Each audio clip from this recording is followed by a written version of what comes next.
An elderly black man, a quiet walk home, and a police officer with power in one hand and a leash in the other. But what happened next will shake you. Before we dive in, let me know in the comments where in the world are you watching from. I love seeing how far our stories travel, and if stories that challenge injustice and speak truth to power matter to you, go ahead, like this video and hit that subscribe button so you never miss a moment like this. Now, take a breath, because what you're about to hear will leave you speechless. Bentonville, Alabama. A town too small for news cameras but big enough to bury stories. Eugene Morris had lived here his entire life, all 76 years of it. A retired postal worker, he walked the same route every morning to the corner store and back. Brown slacks, suspenders, button shirt always tucked in, and his old post office hat perched on a head full of silver curls. Folks around the block called him Mr. Benegene, or simply Mailman, even though he hadn't delivered anything in 10 years. He walked slowly but with purpose, whistling church hymns as he went. But that Thursday morning, June 13th, was different. He'd just finished talking with the cashier at Lewis's Market about the local revival happening that weekend when two police SUVs rolled up across the street. Their arrival wasn't unusual, but the way they moved fast, tires crunching the edge of the sidewalk, sent the cashier hurrying back inside. Out stepped Officer Mitchell Rourke, a tall, pale man with buzzed blonde hair, ice-colored eyes, and a badge that seemed to burn into his chest. The people of Bentonville knew him. Some feared him, others avoided his stare. But what set Rourke apart wasn't just his silence, it was his dog, a canine unit named Brutus. Brutus was a massive German shepherd with piercing yellow eyes and a record longer than Rourke's file. In the last 2 years, the dog had been involved in 6 takedowns, all against black or Latino suspects. Not one incident was caught on official body cam. Mr. Eugene had just stepped off the store curb with a small brown paper bag, 2 cans of tomato soup, crackers, and a bottle of ginger ale, when Rourke called out, "Hey, you stop right there." Eugene turned, confused.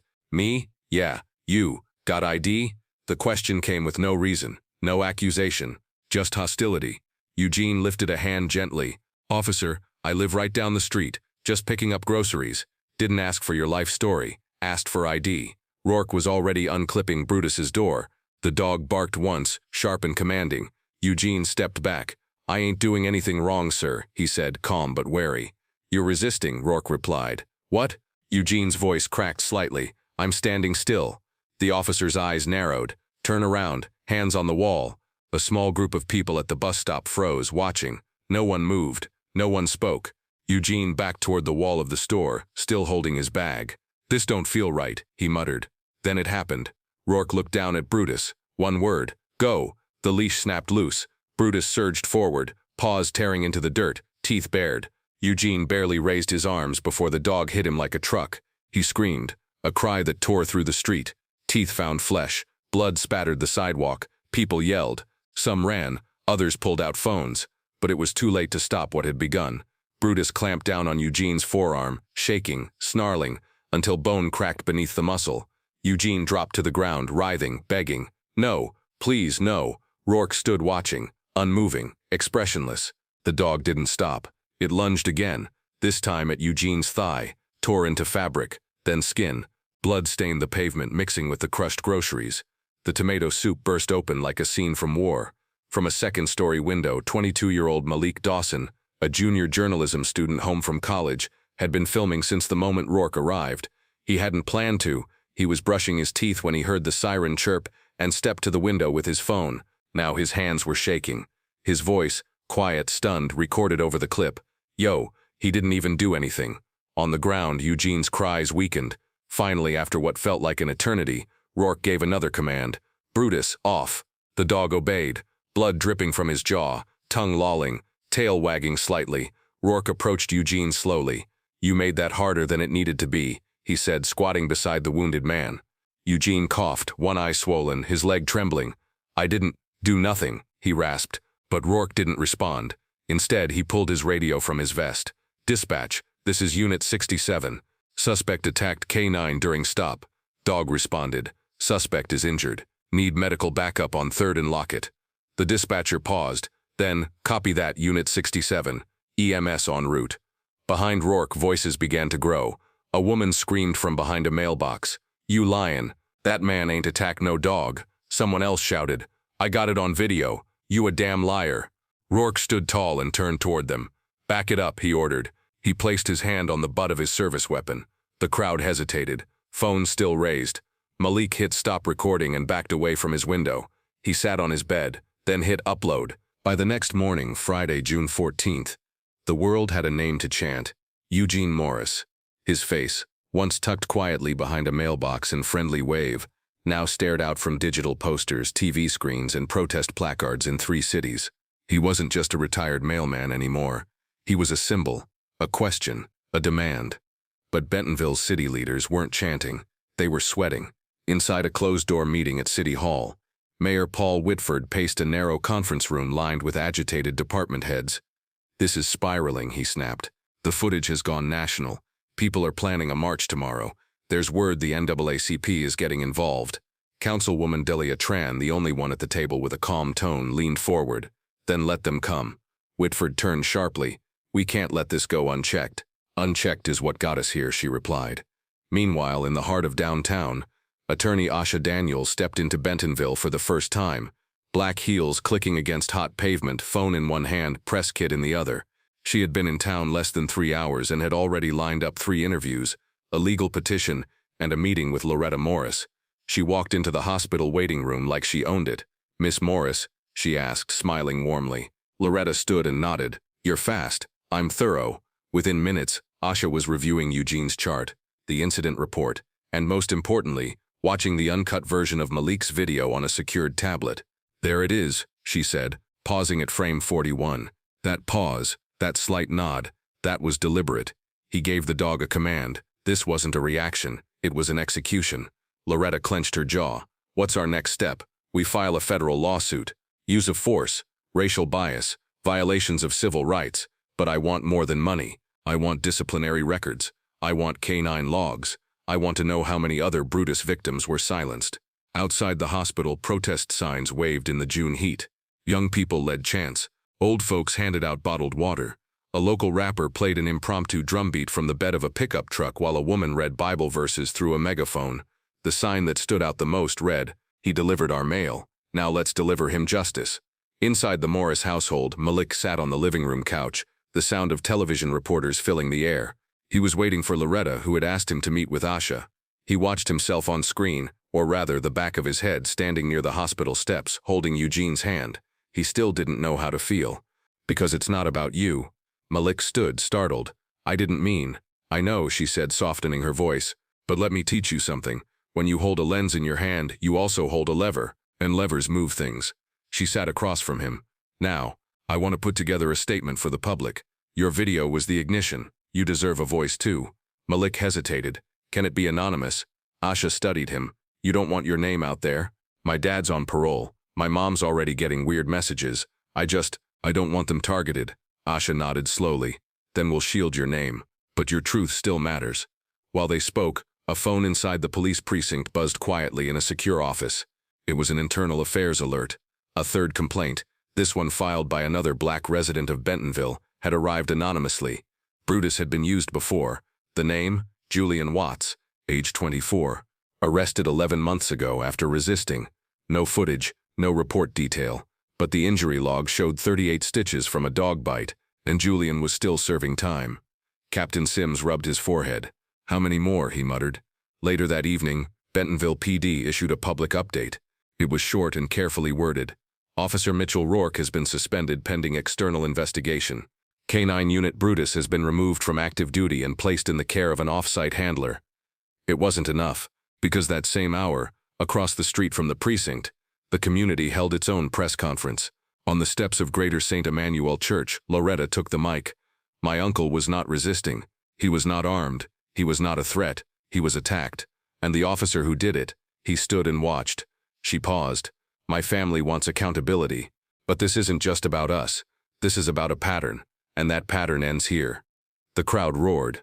Malik watched from behind the camera crew, his phone lowered this time, hands clenched.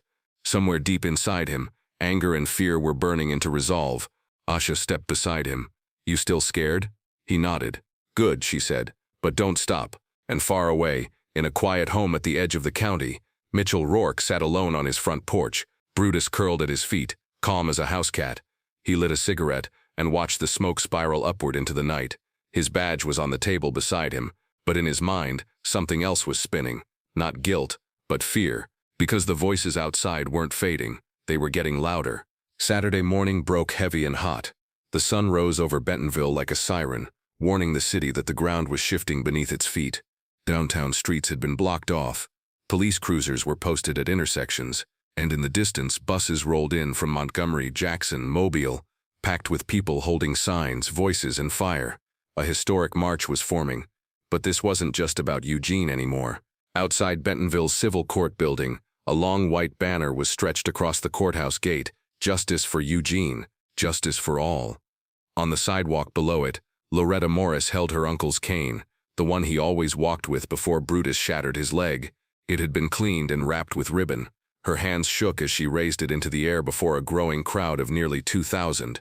Behind her stood Asha Daniels, civil rights lawyers from 3 states, pastors, organizers, veterans, students and survivors, people who had stayed silent too long, people who had nothing left to lose, and they were loud. Inside the hospital, Eugene watched it all from his room on the 4th floor. His leg was casted, his arm bandaged, but his eyes were sharp. The nurse helped him sit up just enough to look out the window. He smiled, soft, weary, and proud. "You see all that, Mr. Eugene?" she asked. "I do," he said, "and I thank God for it." At the center of the protest, Malik stood behind the stage platform, wearing a plain hoodie and sunglasses, doing everything he could to stay anonymous. He didn't want fame, he wanted results. He pulled out his phone and began uploading another clip, unreleased footage from the day of the attack. This one wasn't blurry or distant, it was from a second angle, closer. Someone else had captured Rourke's lips moving, the faint command, "Bite."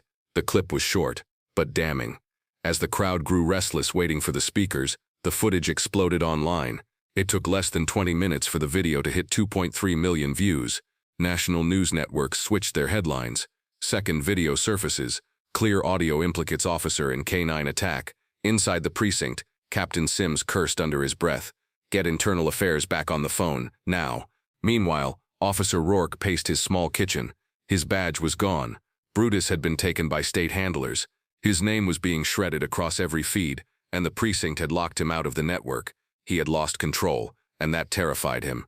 Across town, Loretta stood tall before the crowd and raised the microphone.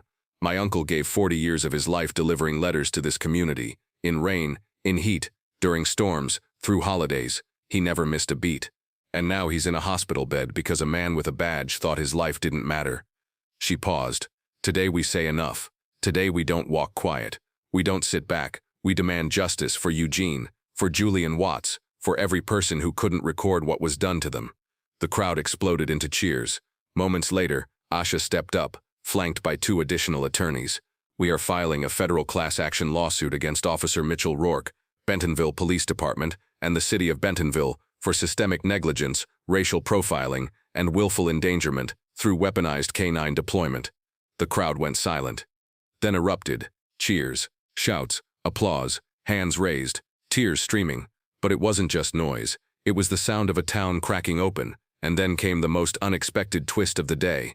At exactly 2:47 p.m., a white pickup truck pulled up quietly near the back of the courthouse. Out stepped a tall black man in his mid-20s, shoulders hunched, eyes guarded. Julian Watts, the man from the sealed report, the man who had been forgotten, released from prison less than 48 hours earlier on emergency review, his wounds still visible, scars lining his arms from dog bites that had never been questioned. He walked slowly toward the stage. People parted, cameras rolled. He didn't speak at first, just looked into the crowd, into Loretta's eyes, then down at the cane she held. Then he reached into his back pocket and pulled out an old tattered envelope. He handed it to Asha without saying a word. Inside were 7 photographs, photos of his wounds, photos of Brutus, a blurry photo of Officer Rourke's face from the night Julian had been arrested, bruised and bleeding. On the back of one photo were the words, "They told me no one would believe me, so I stopped talking." Asha turned back to the microphone. "Well, Mr. Watts," she said, her voice cracking, "we believe you now." The crowd lost it. News anchors choked on their own words as the images hit the screen. For the first time in Bentonville's history, a public safety hearing was called on a weekend. Emergency subpoenas were issued. And behind the tinted windows of the police administration building, Officials began drafting resignations. That evening, as the sun set red behind the trees, Loretta walked into Eugene's room with a tablet in her hand. "You want to see something?" she asked gently. Eugene nodded. She pressed play. Footage of the march, the crowd, the chant. The moment Julian stepped forward, Eugene blinked slow. "That boy?" he asked. "They let him out?" "Not just let him out," Loretta whispered. "He helped us tear the roof off." His voice was gravel and wind. "Then it ain't over yet." Monday, June 17th. The Bentonville courthouse was packed wall to wall. The sound of cameras clicking, heels tapping, and breathless murmurs filled the chambers like a storm just waiting to break. Eugene Morris had arrived 30 minutes earlier in a wheelchair, rolled in through the side entrance by Loretta. His left arm rested in a sling, his right leg braced and elevated. He wore a dark brown suit and a wide-brimmed hat pulled low, his old postal badge pinned to his lapel. When he entered, the room stood still. People rose. Attorneys paused mid-sentence. He nodded humbly, still and quiet, but everyone could feel it. He wasn't just a witness anymore. He was the reason justice walked in that room. In front of him, seated at the defense table, was Officer Mitchell Rourke, unshaven, pale, wearing a standard-issue suit that did little to hide the tension in his jaw. No badge, no Brutus, just a man surrounded by thick folders, empty glances, and a wall of denial crumbling by the minute. Federal Judge Lena Buckley entered at 9:01 a.m. "Be seated," she said. "Let's begin." The opening statements were swift. Asha Daniels spoke with calm fire, walking the court through the facts, the video, the timeline, and the pattern. Mr. Morris was not a suspect, he was not a threat, he was walking with groceries, and Officer Rourke released a trained attack dog on him, without warning, without cause, and without regret. On the defense side, Rourke's attorney tried to argue fear, confusion, misinterpreted behavior, a quick decision under pressure, but no one was convinced. Not after the videos, not after Julian Watts's statement, not after the entire town had watched Eugene's blood on the sidewalk and Rourke standing by, hands in his vest like it was a weather report. Midday, Eugene was rolled forward to testify. He adjusted his microphone. The room leaned in. "Do you remember what the officer said to you, Mr. Morris?" Asha asked. Eugene nodded slowly. "He said I was on the wrong street." "And did you respond aggressively?" "I told him I was just walking." "Did you resist?" "I didn't have time." The judge watched him with narrowed eyes. "Mr. Morris," she asked, "what do you want from this trial?" Eugene looked up at her, and everyone could feel the weight of what he was about to say. "I want him to never do it again. Not to anyone. I want his badge gone. I want that dog caged. And I want every young person in this town to walk home without thinking they might be next." Silence. Then the judge turned to Rourke. "Do you have anything to say?" He stood slowly, cleared his throat. His eyes scanned the crowd. At Eugene, at Julian, at Loretta. Then quickly downward. "I did what I was trained to do." The courtroom stiffened. "And I've never felt threatened by a man walking with soup and crackers in his hand," Judge Buckley replied sharply. By mid-afternoon, the verdict came. Guilty of civil rights violations. Guilty of excessive force. Brutus permanently removed from all active law enforcement service. Officer Mitchell Rourke, stripped of badge and barred from future police employment nationwide. A federal review of Bentonville PD's K-9 unit initiated. Gasps and cheers mixed in the air as people embraced, cried, shouted. The air in the courtroom felt different, lighter, cleaner, like something had been finally exhaled after years of holding breath. Outside, news crews raced to capture the moment. Chants rose, signs lifted again. But inside, Eugene Morris simply closed his eyes and breathed. Later that evening, on the steps of the church, a community gathering was held. No cameras, no press, just neighbors. Julian Watts stood on one side of the steps, shaking hands. His parole had not only been revoked, it had been officially cleared. Asha had made sure of that. Malik, still wearing his hoodie, sat quietly in the corner near the choir, his phone turned off for the first time in days. He didn't want to go viral anymore. He just wanted peace. And Eugene. He sat near the altar, bathed in soft light, listening to the choir hum wade in the water. As the final notes faded, Loretta leaned over. "You did it," she whispered. Eugene shook his head gently. "No," he said, "we did." She smiled, tears in her eyes, and somewhere deep in the bones of that small Alabama town, the wind shifted. Not because justice was perfect, but because for once it was loud enough to be heard.